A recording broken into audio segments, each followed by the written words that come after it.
உங்க உலகத்துல நான் உங்க உலகத்துல தான் இருக்கேன். நான் வெளியில இருந்து வந்தது மாதிரி தெரியுதா?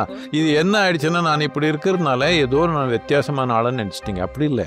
சம்மர் ஹாலிடேஸ் வந்தாச்சு, நம்ம ஜிடி ஹாலிடேஸும் வந்தாச்சு. GT holidays, South India's number 1 travel brand.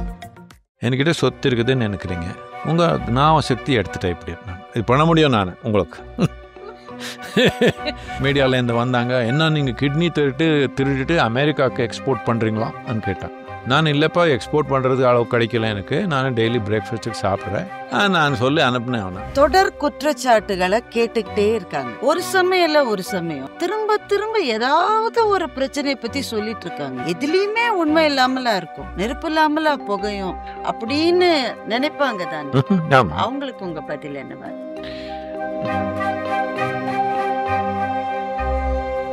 இது மிஸ்டர் கோல்ட் 1 லிட்டர் ஆயில்னா இவ்ளோ இருக்கும். ஆனா இது வெறும் 800 ml தான். இது 1 லிட்டர்னு நம்பி நீங்க தான் ஏமாந்தீங்க. Mister gold sunflower oil. குறைந்த விலை, நிறைந்த தரம், தங்கள் தேவைகள் அனைத்தும் ஒரே இடத்தில். ஜெயச்சந்திரன். நான் ஒரு பேச்சாளர், ஒரு பட்டிமன்ற பேச்சாளர். எங்க வேலையில நாங்க அலர்ட்டா இருக்குது, ஸ்டேஜில் அலர்ட்டா இருக்கும். ஏன்னா எதிரில் ஒருத்தர் ஒன்று சொல்ற போது அந்த கருத்தை வாங்கி அதை திருப்பி கொடுக்கணும். அதனால ஒவ்வொரு நிமிஷமும் அலர்ட்டா இருக்கணும். இப்போ எனக்கு உங்ககிட்ட என்ன ஒன்று ஆச்சரியமா இருக்குன்னாக்க, பல மேடைகள்ல உங்களை நோக்கி கேள்விகள் வருது. நீங்க எல்லா கேள்விகளுக்கும் ஒரே மாதிரியான பதில சொல்றது இல்லை. சில சமயம் சிரிப்பால பதில் சொல்றீங்க, சில சமயம் அதுதான் கேட்க வந்தேன், நீங்க சொல்லிட்டீங்க. இதுல சிரிப்பா அதை எது தீர்மானிக்கிறது? கேட்பவரனுடைய உள்நோக்கமா, கேட்கிற கேள்வியா? எது உங்களுடைய ரியாக்ஷனை தீர்மானிக்கும்? எனக்கு கேள்வி பற்றி கவனம் இல்லை. கேள்வி சும்மா என்டர்டெயின்மெண்ட், அவ்வளோதான். இப்போ இவ்வளோ நேரம் கேட்டதெல்லாம் நான் யார் கேட்குறாங்களோ அவர் உயிருக்கு பதில் சொல்கிறேன், அவர் கேள்விக்கு பதில் சொல்ல மாட்டேன். இதனால தான் உள்ள ஒரு மாற்றம் வருது. என்னத்துக்குன்னா, அவர் மனத்தில் ஏதோ ஒன்று சொல்கிறாங்க. அவர் சொல்கிறது எல்லாமே அவருக்கு சம்மந்தப்பட்ட விஷயம் இல்லை, எதோ சொல்கிறாங்க. ஆனால் நான் பதில் சொன்னால் நான் அவர் உயிருக்கு தான் பதில் சொல்கிறேன். இதனால தான் இந்த மாற்றம், இதனால தான் இந்த இயக்கம் இப்படி நடக்குது. ஏன்னா நாம் ஒன்றும் ஸ்வர்க்கத்துக்கு டிக்கெட் ஒன்றும் கொடுக்கலையே யாருக்கு. ஸ்வர்க்கத்தில் இவ்வளோ இன்பம் இருக்குது, எல்லாருக்கும் டிக்கெட் கொடுக்குறேன்னு சொன்னால் க்யூவில் உட்காந்துக்கணும். யாருக்கு கொடுக்கல, உட்காந்தா நின்னா தலைமையில் அடிக்கிறேன், நீங்கள் தான் பொறுப்புன்னு. எல்லாத்துக்கும் எனக்கு நோய் இருக்குதுன்னா உங்களால தான் சொல்கிறேன், உங்கள் பிரச்சனை இருக்குதுன்னா உங்களால தான் சொல்கிறேன். அப்படியும் இவ்வளோ பேர் சேர்றாங்க உலகம் முழுக்கமாக. எதுக்குன்னா இவ்வளோ தான். என்னதுக்குன்னா, நான் பதில் அவர் கேள்வி நான் எல்லாம் கவனிக்கலை. கேள்வி என்டர்டெயின்மெண்ட்டு கொஞ்சம் பேசணும் தானே. முக்கியமாக உயிர். என்னத்துக்குன்னா எல்லா உயிருக்கும் ஒரே கேள்வி தான் நினச்சிக்கிறாங்க. அவர் வேறு கேள்வி மாதிரி நினச்சிக்கிறாங்க அவர் மனத்தில். அடிப்படையாக என்ன, இப்போ இருக்கிற நிலையிலேருந்து இன்னொரு நிலைக்கு போகணும்னு ஆர்வம் இருக்குது. ஒருத்தர் ஒரு இடத்துக்கு போகிறாங்க, ஒருத்தர் ஒரு நோக்கத்தில் போகிறாங்க. ஆனால் முக்கியமாக ஏதோ இப்போ இருக்கிற நிலையிலேருந்து இன்னும் கொஞ்சம் விரிவடையணும்னு ஆர்வம் இருக்குது தானே எல்லாருக்கும். எப்படி செய்கிறதுன்னு தெரியாமல் எதோ செஞ்சுக்கிறாங்க. அடுத்த கட்டத்துக்கு போக முடியாம முட்டி மோதி நிற்கிற போது சில சமயம் இருந்த இடத்த விட்டுமே விழுந்துடுற மாதிரி வாழ்க்கை நம்மளை கீழே தள்ளுது. வாழ்க்கை ஒன்றும் தள்ள, வாழ்க்கை சூழ்நிலை எப்படியோ போய்க்குது, நம்ம விழுந்துடுறோம். அப்படி ஒன்றும் விழுக தேவையில்லை. நீங்கள் என்ன வச்சு வந்தீங்க? நீங்கள் வந்தப்போ பிறந்தப்போ என்னென்ன கையில் எடுத்து வந்தீங்க? ஐஃபோன் இருந்தது, வேற ஒரு லேப்டாப், எதுவுமே இல்லை. எது இல்லை, ஒன்றும் இல்லாமல் வந்தீங்க. போகிறப்போ கண்டெய்னர் சர்வீஸ் ஒன்றும் இல்லை. ஒரு கண்டெய்னருக்கு இருக்குது, அவங்ககிட்ட எல்லா சொத்து இருக்குது. கண்டெய்னர் சர்வீஸ் இல்லை, தெரியுமா இது உங்களுக்கு? நான் ஒரு உண்மை சொல்லிடலாம் உங்களுக்கு. கண்டெய்னர் சர்வீஸ் இல்லை. எது வேணுமோ நமக்கு தேவையான இப்போ உபயோகப்படுத்துறது சேர்த்துக்கலாம். அதுக்கு மேலே சேர்த்துனா முட்டாள்தனம் தான். என்னத்துக்குன்னா எடுத்து போக முடியாது, அப்படி தானே? அப்படின்னா இங்கே இருக்கிறப்போ உங்களுக்கு ஒன்றும் இல்லாமல் வந்தவனுக்கு எதே நடந்தாலும் லாபம் தானே. நீங்கள் என்னென்னோ நகையெல்லாம் போட்டு ஐஃபோன் கையில் வச்சு பிறந்தீங்களோ என்னமோ. நான் ஒன்றும் இல்லாமல் பிறந்தேன். அதனால எதே நடந்தாலும் ஆனந்தம் தான் நமக்கு. உங்க உலகத்துல எங்க உலகத்தோ உங்க உலகம் நான் என்ன சொல்றேன்னா ஒரு மெட்டாஃபோரிக்கல், நம்ம புழங்குற இயல் உலகம். நான் உங்க உலகத்துல தான் நம்ம இருக்கேன். நான் வெளியில இருந்து வந்தது மாதிரி தெரியுதா? இது என்ன ஆயிடுச்சுன்னா, நான் இப்படி இருக்கிறதுனால ஏதோ நான் வித்தியாசமான ஆளுன்னு நினைச்சிட்டீங்க. அப்படி இல்லை, எல்லா ஆண் இப்படிதான் இருக்கணும். அவர் என்னென்னமோ வெட்டினாங்க, எதுக்கு வெட்டினாங்கன்னு அவர் கேளுங்க. இங்க தானே ஏலியன்ஸ் எல்லாம் இருக்காங்கன்னு சொல்லியிருக்கீங்க. அதான்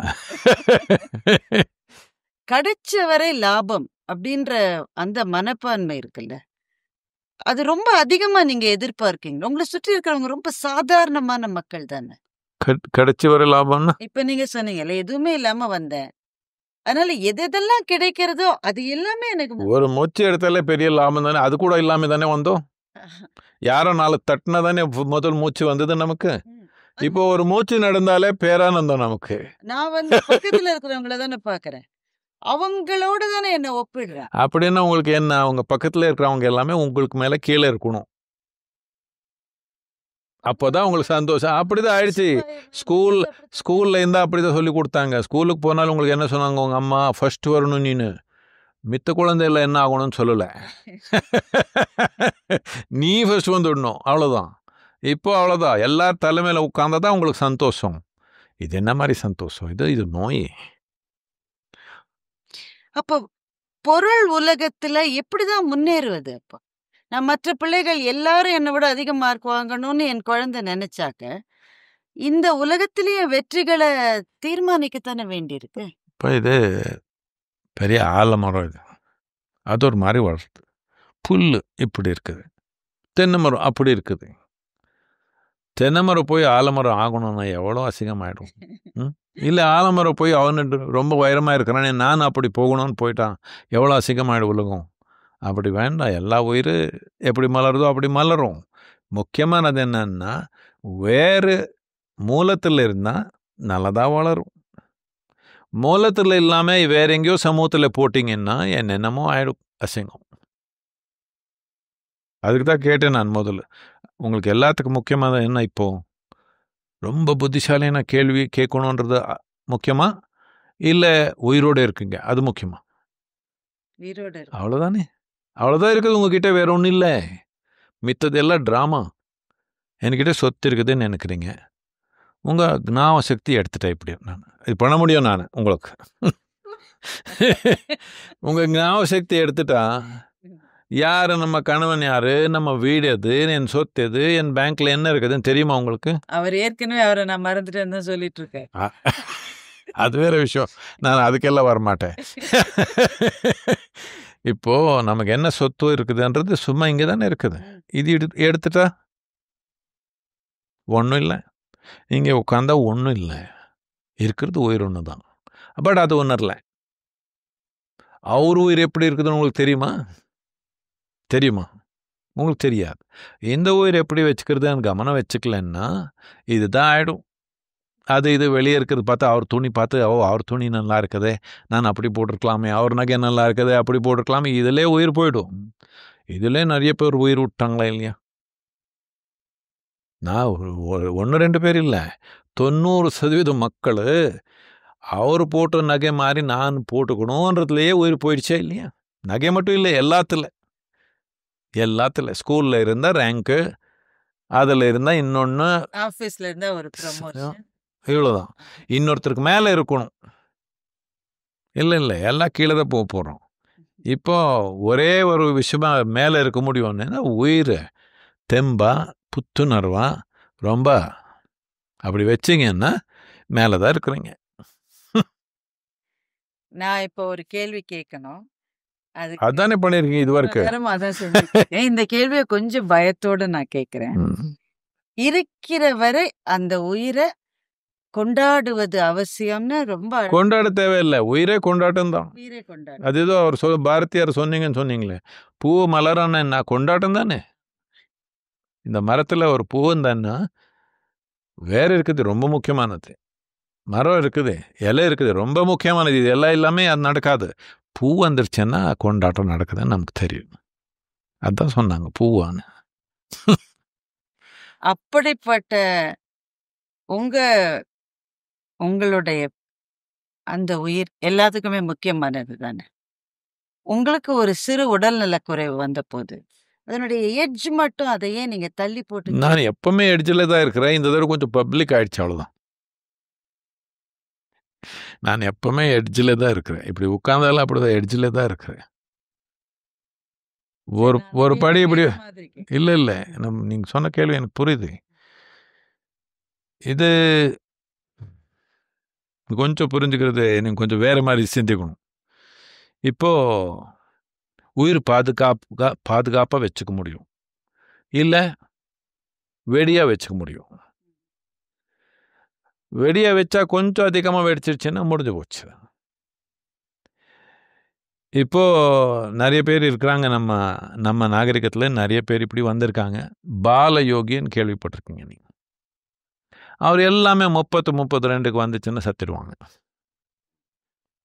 கவனிச்சிருக்கீங்களா? பாருங்கள், ஹிஸ்ட்ரியில் எவ்வளோ பேர் இருக்காங்க. அந்த மாதிரி பீப்புள் எல்லாமே கொஞ்சம் அர்லியாக புரிஞ்சுட்டாங்களே, அவர் எல்லாமே 32-33 மேலே வாழல, அதுக்குள்ளே போயிடுவாங்க. என்னத்துக்குன்னா ரொம்ப வெடி மாதிரி வாழ்னா உடல் தாங்காது. உடல் பிடிச்சிக்கணுன்னா கொஞ்சம் கண்ட்ரோல் பண்ணிக்கணும். உயிர் ரொம்ப ஆயிடுச்சுன்னா போயிடுது அது. இதனால அதை மேனேஜ் பண்ணுறதுக்கு ஒரு டெக்னாலஜி இருக்குது, அந்த அளவுக்கு தான். பட் ரொம்ப குறைச்சிட்டா உயிர் இல்லாத மாதிரி இருப்பீங்க.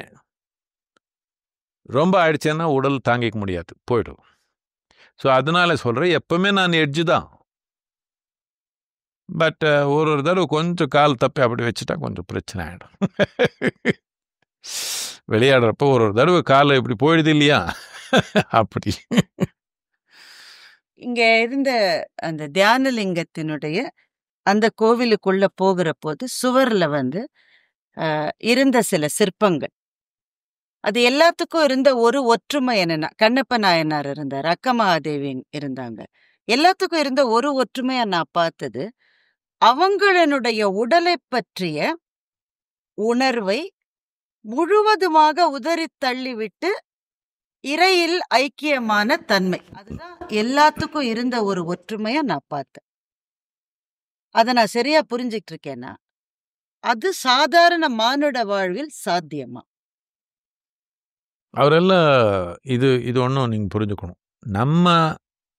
நம்ம நாட்டில், நம்ம கலாச்சாரத்தில், இந்த நாகரிகத்தில் எப்பவுமே எந்த மனிதன் மேலேருந்து விழுகிற எல்லாரும் சாமானியமாக நார்மல் பர்த் தான். உண்மைதானே? ராமனுக்கு, கிருஷ்ணனுக்கு, எல்லாருக்கு நார்மல் பர்த் தானே. யாரும் மேகத்துலேருந்து விழுகலை. அதனால யார் சாமானிய மனிதன் சொல்கிறீங்க? அவர் சாமானிய மனிதன் இல்லையா? சாமானிய மனிதன் இப்போ ஒரு விதை இருக்குதுன்னு வச்சுக்கோங்க. இந்த ஆலமரத்து ஒரு விதை இருக்குதுன்னு வச்சுக்கோங்க. இங்கே 100 விதை வச்சுங்க. 1 மட்டும் தான் மண்ணில் போட்டிங்க, மித்ததெல்லாம் கல் மேலே வச்சிங்க. அவர் மட்டும் தான் வளர்த்துட்டாங்க. ஓ, இவர் அதிசயமானவங்க, இவரெல்லாம் சாமானியமானவங்கன்னு சொன்னீங்க. இது தப்பு. இவருக்கு வாய்ப்பு கொடுக்கல, அவருக்கு வாய்ப்பு கொடுத்தோம், அவ்வளோதான். இப்போ முன்னேறி மேலே வந்தவர்கள் எல்லாரும் வாய்ப்புகளால் வந்தவர்கள் மாத்திரம் தானே. வாய்ப்புன்னு நாம் உருவாக்கி கொண்டு தானே, இன்னொருத்தர் கொடுக்குற வாய்ப்பு இல்லை. கல்ல மேலே உட்காந்தா விதை வளருமா? இப்போ கண்ணப்பனுக்கு நேர்ந்த அனுபவம் யாருக்கு வேணா நேரலாம்னு சொல்றீங்களா? கட்டாயமா. உங்களுக்கு அது நேர்ந்தப்போ எப்படி உணர்ந்து? எல்லாருமே அவர் கண் எடுத்து கொடுக்க தேவையில்லை, அது அவனுடைய முறை.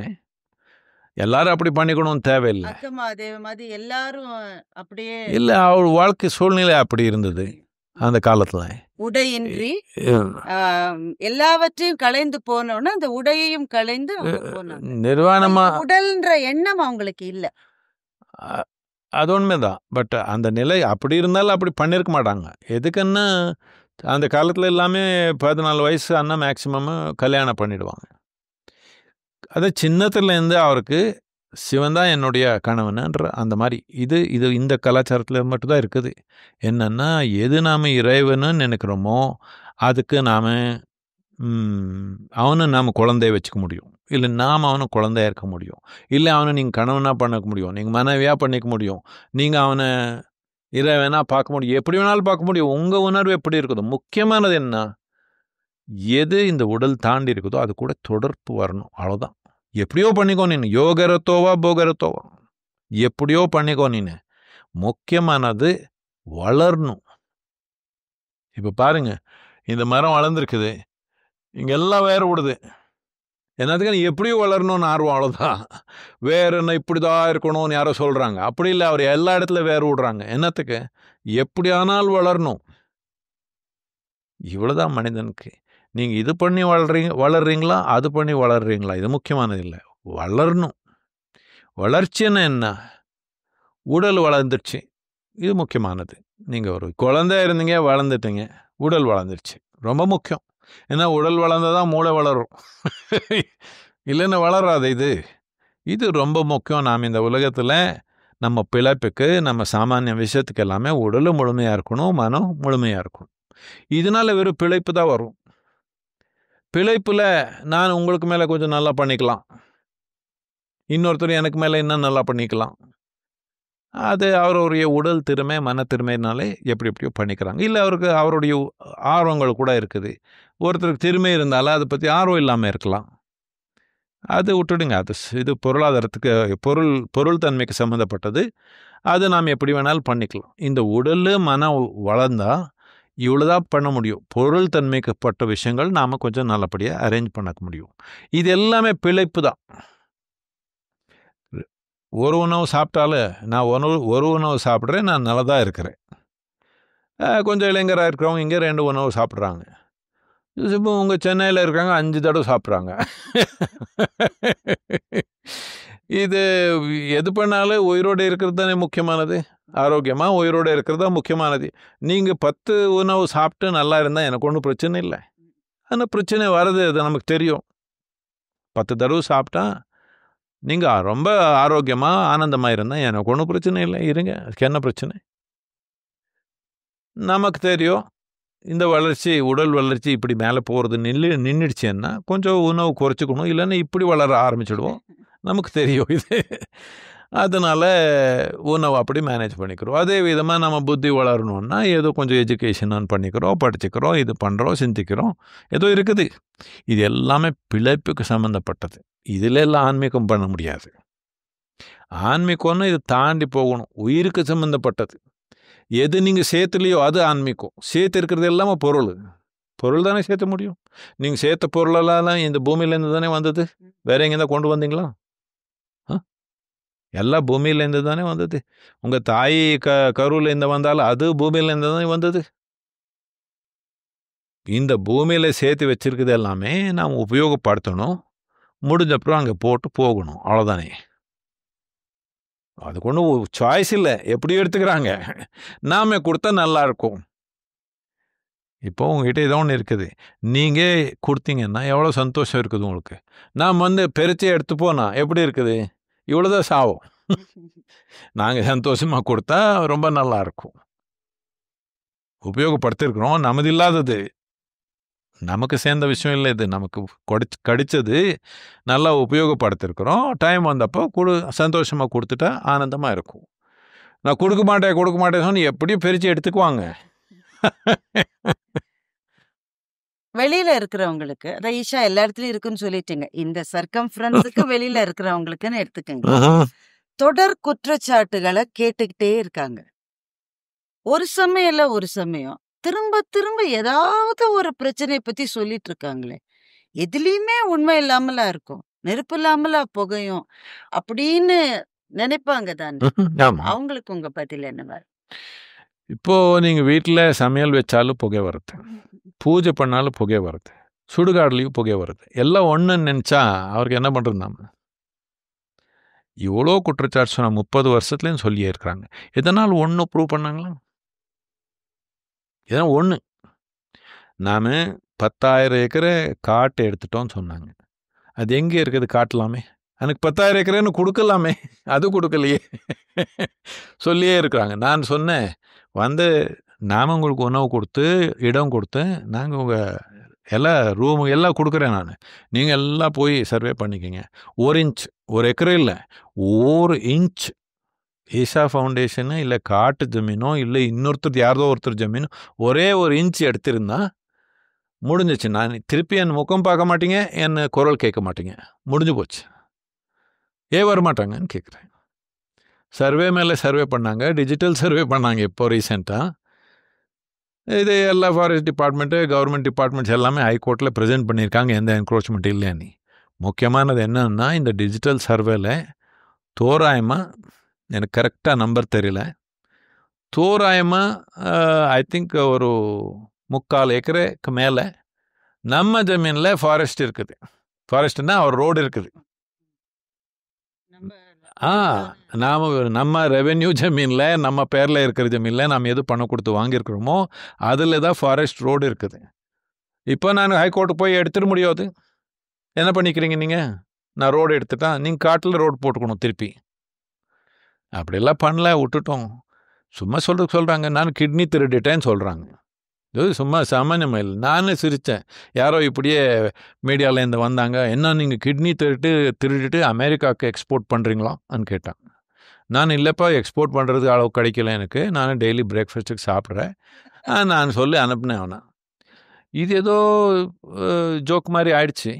பட் என்ன ஆயிடுச்சுன்னா, நம்ம இப்போ எல்லாம் செட்டில் ஆகிடுச்சு, அது வேறு விஷயம். பட் அந்த டைமில், நாம் ஆரம்பித்த டைமில் இந்த கிட்னி திருடுறாங்கன்னு எல்லாம் எழுதிட்டாங்க.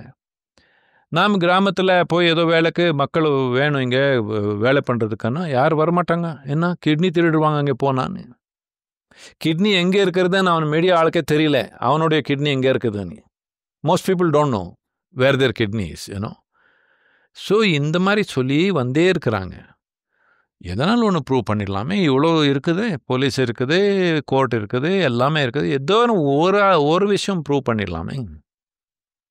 ப்ரூவ் பண்ணால் முடிஞ்சு போச்சே. பண்ணல, எதுக்கு? அவருக்கு ஏதோ வேணும், யாருக்கோ பணம் வேணும். நாம் யாருக்கு பணம் கொடுக்கல இது வரைக்கும். என்ன சொன்னாலும் சரி நாம் கொடுக்க மாட்டோம். எனக்கு மக்கள் அவருடைய பக்தினால் ஏதோ நாம் அவருடைய வீட்டில் அவர் குழந்தைக்கு, அவர் மனைவிக்கு, இன்னொருத்தருக்கு அவர் செலவு பண்ணிக்க முடியும். அதுக்கு பதிலாக நமக்கு கொடுத்தாங்க. எதுக்கு கொடுத்தாங்க? அந்த பணம் நாம் அதுக்கு மேலே உயர்ந்த நிலையில் உபயோகப்படுத்துகிறோன்ற ஒரே ஒரு நம்பிக்கையில் தானே கொடுத்தாங்க. அதனால் ஒரு ரூபாய் யாருக்கு கொடுக்க மாட்டோம். இதனால தான் நமக்கு வருது இப்படி தொடர்ந்து. ஏஐ பற்றி எனக்கு ஒரு கேள்வி. அங்கே போயிட்டீங்க நேராக. நீங்கள் இன்னும் நம்ம இன்டெலிஜென்ஸே எக்ஸ்ப்ளோர் பண்ணல, நீங்கள் நேராக ஆர்டிஃபிஷியலுக்கு போயிட்டீங்களே. 4 புஸ்தகம் படித்தா டீச்சர் ஆகிடுவீங்க, 10 புஸ்தகம் படித்தா ப்ரொஃபஸர் ஆகிடுவீங்க, ஒரே ஒரு புத்தகம் படித்தா கடவுளுடைய ஏஜென்ட் ஆகிடுவீங்க. இப்படி ரொம்ப நாடகம் நடத்துனீங்க ரொம்ப நாள். இப்போ அதெல்லாம் போயிடும். ரொம்ப சந்தோஷம் எனக்கு. மனநிலையில் பலவிதமான பிரச்சனை வருது நமக்கு. ஒரு சொசைட்டியில் ஃபேமிலின்றது ஒரு யூனிட். இது ஸ்டேபிளாக இல்லைன்னா சொசைட்டியில் மென்டல் ஸ்டெபிலிட்டி, எமோஷனல் ஸ்டெபிலிட்டி இருக்காது. முதல்லேருந்து இந்த நாகரிகத்தில் எல்லாத்துக்கும் முக்கியமானது என்னென்னா, இந்த உள்ளம் நல்லா வச்சுக்கலன்னா வெளியே இருக்கிறது எல்லாமே நம்ம குத்தும். பணம் கூட குத்தும், வசதி கூட நம்ம குத்தும்.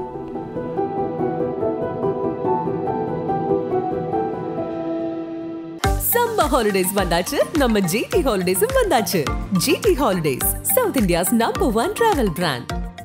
இது மிஸ்டர் கோல்ட் 1 லிட்டர் ஆயில்னா இவ்ளோ இருக்கும். ஆனா இது வெறும் 800 ml தான். இது 1 லிட்டர்னு நம்பி நீங்க தான் ஏமாந்துட்டீங்க. Mister gold sunflower oil. குறைந்த விலை, நிறைந்த தரம், தங்கள் தேவைகள் அனைத்தும் ஒரே இடத்தில். ஜெயச்சந்திரன்.